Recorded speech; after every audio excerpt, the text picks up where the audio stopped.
So this is that startup.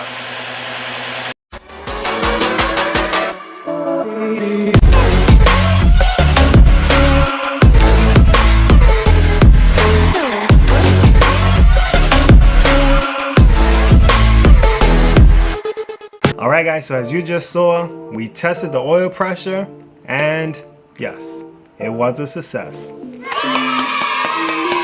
So what's up guys, good morning and welcome back to my channel.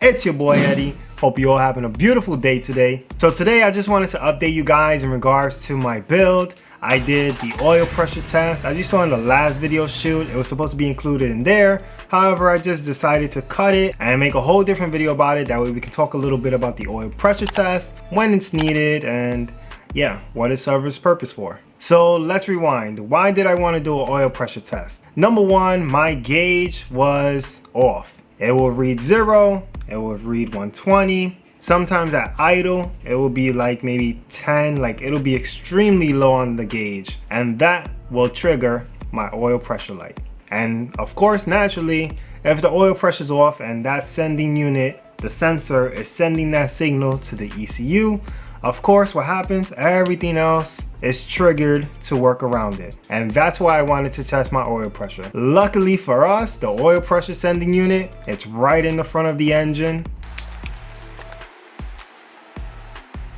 To the oil pressure sender.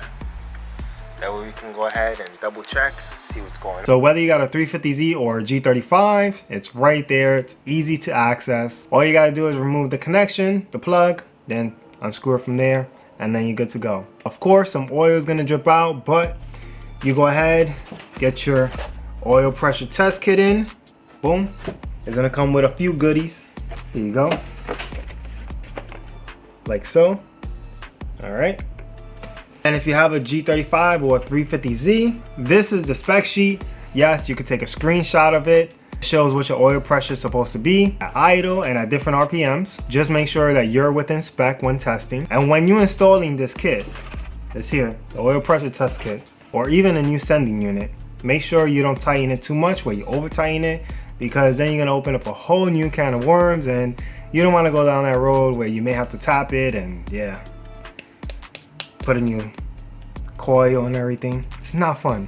So guys, definitely avoid that. If you want to be cautious, go ahead, just tighten it as much as you can by hand. And then once you start the car and if you see a leak from a certain point, go ahead and just tighten it a little more with a wrench or whatever you have available, and tighten it down so that where it doesn't leak anymore. But yeah, as you guys know, that's the reason why I tested it.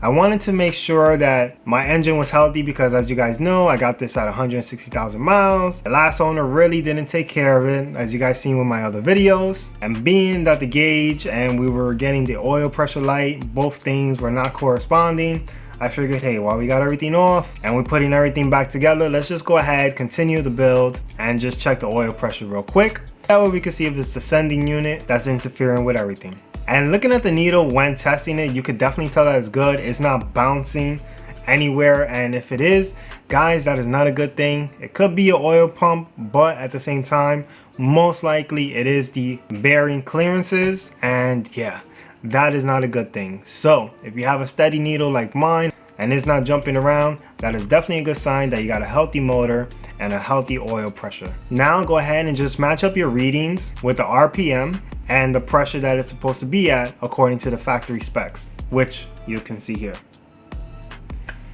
So yeah guys, if you have a 350Z or G35, that's the location. So in regards to the jumping needle, if you have a needle that is not steady and is going like this while you're doing your test, then I'm sorry, it may be your motor, your bearings, clearances, or it could be your oil pump, but most likely oil pumps last on our cars the life of the motor. So you can definitely play it either way. But if you have a steady needle and you're good to go, most likely it's just your oil pressure sending unit and you just have to replace that and you're good to go. On mine, yeah, my luck, it was both of them.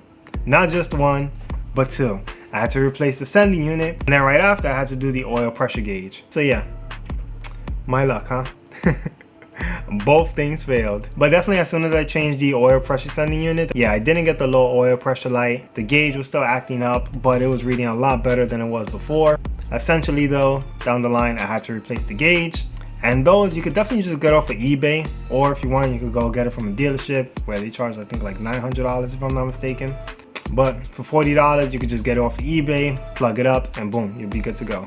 But yeah guys, I just wanted to make this quick video, this quick update in regards to where the oil pressure sending unit is, where to plug up your oil pressure test in case you want to do that on your 350Z or 335, what to look for, which is basically the spec sheet that I gave you. That way you can have some room to know what you're working with and what is ideal. And yeah guys, so if your oil pressure test comes back positive and you're good to go, then most likely it's just your oil pressure sending unit, and they are known to go bad on the 350Zs / G35s. So honestly, you could definitely just replace your sensor if you know that's what it is. But hey, while you're down there, if you can, get yourself an oil pressure test kit. You can get it on Amazon. I'll put a link in the description below. Harbor Freight, or I think even AutoZone.